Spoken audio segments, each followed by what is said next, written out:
world. ఆయన ఏ రీతిగా ఈ లోకంలోకి వచ్చి ఉన్నాడు. And what happened to him for 33.5 years? మరి 33.5 సంవత్సరాల ఆయన జీవితంలో ఏం జరిగింది? Why he is the only human in the history of the world rose again on the third day? ఎందుకు మానవుని యొక్క చరిత్రలో ఒకే ఒక వ్యక్తి ఆయన మూడో దినంన తిరిగి లేచి ఉన్నాడు. And met 532 individuals, various occasions, and ascended after 40 days to heaven. నానా సందర్భాలలో 532 మందిని ఆయన దర్శించినాడు. అటు పిమ్మట 40 దినమున ఆయన ఆరోహణమై ఉన్నాడు. Let us look into the scriptures who Jesus Christ is. లేఖనంలో నుండి మనం చూసుకుందాము యేసు క్రీస్తు ఎవరై ఉన్నాడు. It is very clear. Bible ఎంతో స్పష్టంగా తెలియజేస్తుంది. Jesus Christ, యేసు క్రీస్తు he himself ఆయన is not a prophet or a teacher. He is himself God who came as a human.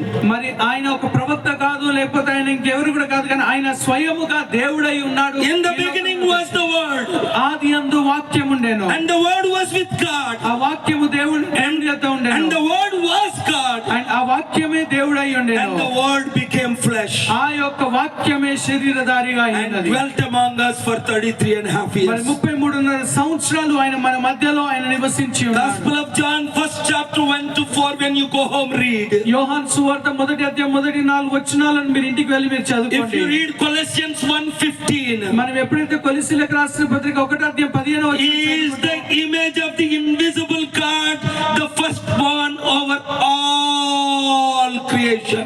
దేవుని యొక్క వాక్యంలో ఆయన అంచిన ఒక మాట, ఆయన దేవుని యొక్క అదృశ్య లక్షణముగా ఆయన ఉన్న దేవుడై ఉన్నాడు, ఆయన సర్వము అయి ఉన్న దేవుడై ఉన్నాడు. Everybody say all creation. అందరూ కూడా చెప్పండి సర్వ సృష్టి. All gods, the small g, small gods. అన్ని దేవుళ్ళు, All prophets, ప్రతి ఒక్క ప్రవక్తలు, all kings, ప్రతి ఒక్క రాజులు, all leaders. ప్రతి ఒక్క నాయకులు, He is the image of the invisible God, the firstborn over all creation. అదృశ్యమైన దేవుని యొక్క ప్రథమ కుమారునిగా ఆయన ఈ లోకంలో And if you read John chapter 10 verse 30, మనం ఎప్పుడైతే యోహాను సువార్త 10వ అధ్యాయం 30వ వచనం చదువుకుంటామో, Jesus said, I and the Father is one.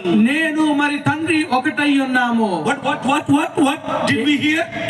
ఏంది మనం విన్నాము? I am in him, నేను ఆయనలో he ఉన్నాను, is in me, ఆయన నాలో I ఉన్నాడు, am the Father, నేను తండ్రినై ఉన్నాను, I am the Son, నేను కుమారునై and ఉన్నాను, then I said I am the Holy Spirit. నేను పరిశుద్ధాత్ముడై That's ఉన్నాను. called Trinity. అది త్రిత్వమై ఉన్నది. Father, తండ్రి, Son, కుమారుడు, and the Holy Spirit. పరిశుద్ధాత్మ దేవుడు. Father, the creator of the universe. మరి తండ్రి ఆయన సృష్టికర్త అయి ఉన్నాడు. God so loved the world, he gave his Son Jesus as God came into this world. మరి దేవుడు లోకం ఎంతో ప్రేమించి ఆయన తన ద్వితీయ కుమారుని అనగా దేవునిగా ఈ లోకంలోనికి ఆయన పంపించి ఉన్నాడు.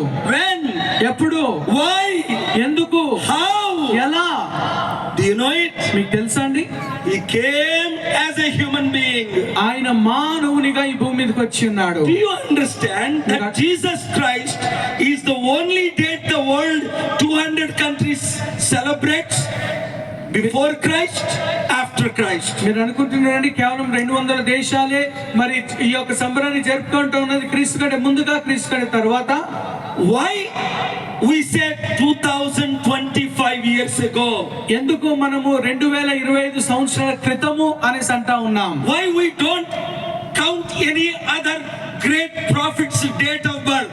మనం ఎందుకు గొప్ప గొప్ప ప్రవక్తల యొక్క పుట్టిక వేడుకలను లేదా వారి యొక్క దినములను మనం జ్ఞాపకం చేస్తాం? Because he is the God Almighty. ఎందుకంటే ఆయన సర్వశక్తి కలిగిన దేవుడు Came అయ్యాడు. as a human. ఆయన మానవునిగా ఈ భూమి మీదకి I వచ్చి have a ఉన్నాడు. very famous Sanskrit word I would like to read. మరి సంస్కృత్ లో ఒక మంచి పదం ఉన్నది, నేను దానికి చదువు. Why did he come? ఆయన ఎందుకొరకు వచ్చి ఉన్నాడు? సర్వ పాప పరిహారో, సర్వ పాపములను పరిహరించడానికి, రక్త ప్రోక్షణం అవశ్యం, రక్త ప్రోక్షణను చెందించడానికి, తద్రక్తం, మరి ఆయన తన రక్తమును పరమాత్మేన, పరమాత్మునిగా పుణ్యదాన, పుణ్యాన్ని అనుగ్రహించడానికి, మరి గౌరవముగా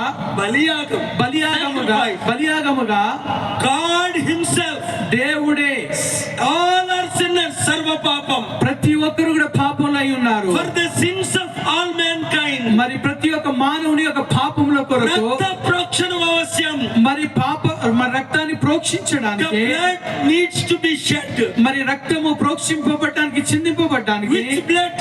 అది ఏ రక్తము? Not an animal blood. అది ఆ జంతువుల రక్తం Not కాదు, a cow blood. అది ఒక ఆవు రక్తం కాదు, Not a human blood. మానవుని యొక్క రక్తము కాదు, Not an ordinary blood. అది సాధారణమైన ఒక It రక్తం has to కాదు. be God. Paramatmena punyadana baliyagam. అది దైవికమైన దేవుని యొక్క పవిత్రమైన పరిశుద్ధమైన ఒక నామమున చిందింపవలసిన రక్తం. God himself has to come, దేవుడే స్వయంగా ఈ భూమి మీదకి రావాలి, shed the blood, ఆయన రక్తాన్ని చిందించాలి. and that raktam ఆయన రక్తము ద్వారా Paramatmena punyadana baliyagam. మరి ఆయన రక్తము ద్వారా ఆయన స్వయముగా బలి అర్పణగా If you want your sins to be forgiven, నీ పాపములు క్షమింపబడాలి అనంటే, some say I'm not a sinner. కొంతమంది అంటారు నేను పాపిని కాదు. If you think you are not a sinner, you are the topmost sinner. నీవు పాపిని కాదు అని అనుకుంటే నీవే ప్రథమ పాపి అంటారు. Because I always say since I was a child, మరి నేను బాల్యంగా ఉన్నప్పటి నుండి I say, Lord, I'm a sinner, ప్రభువా నేను పాపిని, born in sin, నేను పాపంలో పుట్టి ఉన్నాను, grew up in sin, నేను పాపంలో ఎదిగి ఉన్నాను, living in sin, పాపంలో జీవిస్తున్నాను, thoughts are sinful, నా ఆలోచనలన్నీ కూడా walk పాపమే. is sinful, నేను నడిచే ప్రతి ఒక్క మాట talk is పాపమే. sinful. నేను మాట్లాడే ప్రతి మాట పాపంతో ఉన్నది. But only when Christ comes into your life, కానీ ఎప్పుడైతే యేసుక్రీస్తు నీ జీవితంలోనికి వస్తాడో everything become new. అంతా కూడా నూతనంగా అవుతుంది. 2 Corinthians, 2 కొరింథీయులకు రాసిన if పత్రిక, you are born in Christ, క్రీస్తు యేసునందు జన్మ